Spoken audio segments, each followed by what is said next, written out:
എന്തായിരുന്നു ആക്ച്വലി ഈ അടുക്കളയിലെ പ്രശ്നം? ഈ അടുക്കളയിലെ പ്രശ്നം വിട്ടിട്ട് വേറെ ഒരു ഗെയിമും ബിഗ് ബോസിലെ സീസൺ 7 ഇല്ല. ഈ അനുമോൾക്ക് കുറച്ച് പ്രശ്നങ്ങളുണ്ട്.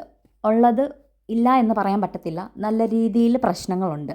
മെയിനായിട്ടുള്ള പുള്ളിക്കാരത്തിൻ്റെ പ്രശ്നം എന്ന് പറഞ്ഞു കഴിഞ്ഞാൽ, ഓക്കെ ഫൈൻ, ഇത് ആദിലയും സാബുമോനും അനുമോളെ വേണ്ടത്ര സഹായിച്ചിട്ടില്ല എന്നുള്ളത് വ്യക്തമാണ്. പല വീഡിയോയിലും കാണുമ്പോഴറിയാം, ലൈവ് കാണുമ്പോഴറിയാം. അതിലെ വിളിക്കുമ്പോഴാണ് അതിലെ വരുന്നത്. സാബുമാൻ എന്തൊക്കെയോ ചെയ്തു, സാബുമാൻ പോകുന്നു, അത്രേ ഉള്ളൂ. ഒരു ഉത്തരവാദിത്വത്തോടു കൂടി ആ കിച്ചണിൽ നിൽക്കാൻ വേണ്ടിയിട്ട് ഇവരാരും ട്രൈ ചെയ്തിട്ടില്ല. അനുമോളാണ് അവിടെ നിൽക്കുന്നത്. അനുമോളെ സഹായിക്കുന്നത് അനീഷേട്ടനുണ്ടായിരുന്നു. അതേപോലെ പ്രശ്നങ്ങളൊന്നും ഇനി കൂടുതൽ വരരുത്, മറ്റുള്ളവരുടെ മുൻപിൽ നാണം കെടരുതെന്ന് ഓർത്തിട്ട് ഷാനവാസിക്കയും അവിടെ ഉണ്ടായിരുന്നു. അപ്പോൾ ഈ അനുമോള് പയറ് കൂടുതൽ വെച്ചു, ചോറും വെച്ചു. അപ്പോൾ സാബുമോൻ ഒരു ഇച്ചിരി ചോറാണ് എടുത്തത്. അപ്പം കറി എല്ലാവർക്കും ഒരുപോലെ വിളമ്പിയിട്ട് കുറച്ച് കറി അനുമോള് ബാക്കി വെച്ചു. പക്ഷേ സാബുമാന് ആ കറിക്കകത്തുനിന്ന് പിന്നെയും വേണം. എല്ലാം ആ ബാക്കിയിരിക്കുന്ന കറികളും കൂടെ ഒരുമിച്ച് വിളമ്പാനാണ് പറയുന്നത്. ചോറ് വേണ്ട. അപ്പോൾ അനുമോള് പറയുന്നു ആ ചോറ് ബാക്കിയിരിക്കുകയാണ്, കുറച്ച് ചോറ് ചോറ് കഴിക്കുന്നവർക്ക് ഇനി ബാക്കി കറി കൊടുക്കാം എന്നുള്ള രീതിയിൽ. അപ്പോൾ ആദില സമ്മതിക്കുന്നില്ല. ആദില കിച്ചണിലോട്ട് കയറി വരുന്നു. ആദില അവിടെ പ്രശ്നം ഉണ്ടാക്കുകയാണ്. എന്തുകൊണ്ട് ചോറ് അവിടെ ഇരുന്നോട്ടെ, ഫ്രിഡ്ജിൽ എടുത്ത് വെക്കാം, പക്ഷേ കറി എല്ലാവർക്കും ഈക്വലായിട്ട് കൊടുക്കണം. അപ്പോൾ അനുമോള് പറയാണ്, ഞാൻ ഒരുപാട് കറി ഉണ്ടാക്കി, ഞാൻ ആ കറി കുറച്ച് ബാക്കി എടുത്ത് വെക്കട്ടെ, ഇനി ചോറ് കഴിക്കുന്നവർക്കാണെന്ന്. അപ്പം എല്ലാവരും പറയുന്നത് കറി ഒരുമിച്ച് കൊടുത്തോളൂ, ചോറ് വേണ്ടവർ ആ കറി അവരുടെ ആവശ്യത്തിനുള്ളത് മാറ്റി വെച്ചിട്ട് ചോറ് വന്ന് എടുത്തോട്ടെ എന്നാണ് പറയുന്നത്. അത് ശരിയാണ്. ഇപ്പോൾ കറി വെച്ചിരിക്കുന്ന എല്ലാവർക്കും ഒരുമിച്ച് കൊടുക്ക്. ചോറ് വേണ്ടവർ അവരവരുടെ കറി വെച്ചിട്ട് അവരൊരു കഴിക്കട്ടെ. എത്ര ചോറ് കഴിക്കണം എന്നുള്ളത് ഓരോരുത്തരുടെ സ്വന്തം ഇഷ്ടമല്ലേ. ഇതിപ്പോൾ ആരുടെ ഭാഗത്താണ് ശരി, ആരുടെ ഭാഗത്താണ് ന്യായം എന്ന് ചോദിക്കുമ്പോൾ എനിക്കറിയത്തില്ല. സാബുമാൻ എന്തായാലും ചോറിനെക്കാട്ടിലും ഒരു 5-6 മടങ്ങ് കറി കൂടുതൽ കൊടുത്തിട്ടുണ്ടായിരുന്നു. സാബുമാന് പിന്നെയും കറി വേണം. ഓൾറെഡി അനുമായിട്ട് രാവിലെ ഒരു ചെറിയ പ്രശ്നം ഉണ്ടായിരുന്നു. സാബുമാനെ കുറച്ച് എക്സ്പോസ് ചെയ്തു. അതിൻ്റെ കലിപ്പാണോ എന്തോന്ന് അറിയത്തില്ല. എന്തായാലും അതിൽ വിളമ്പാൻ വരുമ്പോൾ അനു സമ്മതിക്കുന്നില്ല. അനു അതിനകത്ത് കയറി പിടിക്കുകയാണ്. അനുവിന് മുട്ട പൊരിക്കണം, അനുവിന് കറിയും വിളമ്പണം ഒരേ സമയത്ത്.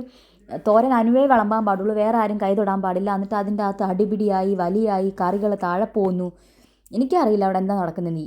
അറ്റ്ലീസ്റ്റ് ഈ കിച്ചൺ ടീമിലുള്ളവർക്ക് വന്ന് ഈ മുട്ടയൊക്കെ പൊരിച്ച് അല്ലെങ്കിൽ ആ ചോറ് വിളമ്പി എന്തെങ്കിലുമൊക്കെ ചെയ്തുകൂടെ?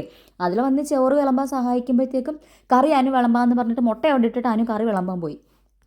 എന്തായാലും കൊള്ളാം. ഷാനവാസൊക്കെ എതിർത്ത് നമ്മുടെ അക്ബർ, നീ ഞങ്ങൾ ക്യാപ്റ്റനായിരുന്ന സമയത്ത്, കിച്ചൺ ടീമിലായിരുന്ന സമയത്ത് ചോറ് അധികം വന്നെന്ന് പറഞ്ഞ് പൊക്കിക്കൊണ്ട് പോയതല്ലേ, ഇപ്പം നീ എന്താണ് ഇവിടെ അധികം വെച്ചിരിക്കുന്നതെന്ന് ചോദിച്ച് അക്ബർ കുറേ പറയുന്നുണ്ട്. നെവിൻ അതിൻ്റെ അകത്ത് കടന്ന് പെരളാണ്. നെവിൻ ആഗ്രഹിച്ച പോലത്തെ ഒരു അടിയായിരുന്നു. നെവിൻ ഒരു ഗെയിം ചേഞ്ചർ തന്നെയാണ്, പറയാതിരിക്കാൻ പറ്റത്തില്ല. നെവിൻ അത് ആഗ്രഹിച്ചതുപോലെ ഒരു അടി അവിടെ ഉണ്ടാവുകയും ചെയ്തു. സാബുമാനെ എക്സ്പോസ് ചെയ്തു, ഇപ്പോൾ അനുമോളെ എക്സ്പോസ് ചെയ്തു. നെവിൻ കിച്ചണിൽ കയറാമെന്ന് പറയാണ്. നെവിൻ പറയാണ്, ഞാൻ എനിക്കിഷ്ടമുള്ളതുപോലെ വിളമ്പില്ല, നിങ്ങൾ വിളമ്പിക്കോ, ഞാൻ ഉണ്ടാക്കുക മാത്രമേ ഉള്ളൂ. അനുമോൾ മാറുമെന്ന് പറഞ്ഞു. അനുമോൾക്ക് കിച്ചൺ ടീമിൽ നിൽക്കാൻ പറ്റില്ല എന്ന് പറഞ്ഞു. അങ്ങനെ അക്ബർ എന്തൊക്കെയോ അനുമോളെ പറയുന്നുണ്ട്. എല്ലാവരും കൂടെ അനുമോൾക്കെതിരെയാണ്. ആകെപ്പാടെ സപ്പോർട്ട് ചെയ്തത് അനീഷേട്ടൻ മാത്രമല്ല. അനീഷേട്ടൻ ചോദിക്കുന്നത് സാബുമാൻ ഇഷ്ടം പോലെ കറി കൊടുത്തല്ലോ എന്ന്. അപ്പം അനീഷേട്ടൻ ഓൾറെഡി അനുമോളുടെ അടുത്തൊരു ഇച്ചിരി സോഫ്റ്റ് കോർണറൊക്കെ ഉണ്ട്. അനീഷേട്ടനാണ് ഏറ്റവും കൂടുതൽ അനുമോളെ കിച്ചണിൽ ഹെൽപ്പ് ചെയ്തത്. അപ്പോൾ ആകെപ്പാടെ കുഴഞ്ഞു മറിഞ്ഞൊരു ഇതായിരുന്നു. അപ്പോൾ എനിക്ക് തന്നെ മനസ്സിലാവുന്നില്ല ഇതിൽ ആര് ചെയ്യുന്നതാ ശരി, ആര് ചെയ്യുന്നതാ തെറ്റ്. എന്തായാലും ഇവിടെ വമ്പൻ അടിയായിരുന്നു. അനു കരയുന്നുണ്ട്. അനുവിൻ്റെ അടുത്ത് പറയാണ്, നീ അവിടെ പാത്രം കൊണ്ട് വെക്ക്, ഡ്രാമ കളിക്കല്ലേ എന്നുള്ള രീതിയിലൊക്കെ അതിൽ കുറേ പറയുന്നുണ്ട്. ഈ പറയുന്ന അതിൽ നല്ല രീതിയിലൊന്നും കിച്ചണിൽ ഹെൽപ്പ് ചെയ്തിട്ടില്ല. അതാണ് പ്രശ്നം അവിടെ. മര്യാദയ്ക്ക് ഹെൽപ്പ് ചെയ്ത് കൂടെ നിൽക്കുവാണെങ്കിൽ പിന്നെയും കുഴപ്പമില്ല, ഒരേപോലെ നിൽക്കുവാണെങ്കിൽ. ഇതിപ്പോൾ ഒരാൾ വെച്ച് വിളമ്പുന്നു, അയാൾക്ക് പിന്നെ വിളമ്പാൻ പറ്റില്ല, വിളമ്പാൻ അയാളെ സമ്മതിക്കില്ല. അനുമോള് വെക്കണം, ഫുഡ് വെക്കണം, പക്ഷേ വിളമ്പരുത് അനുമോള്. അതാണ് ഇവരുടെയൊക്കെ ന്യായം. എന്നാൽ അനുവിട്ട് വിട്ടു കൊടുക്കും, അതുമില്ല. അനുവിനാണെങ്കിൽ അനുവിൻ്റേതായിട്ടുള്ള കുറേ ന്യായങ്ങളാണ്.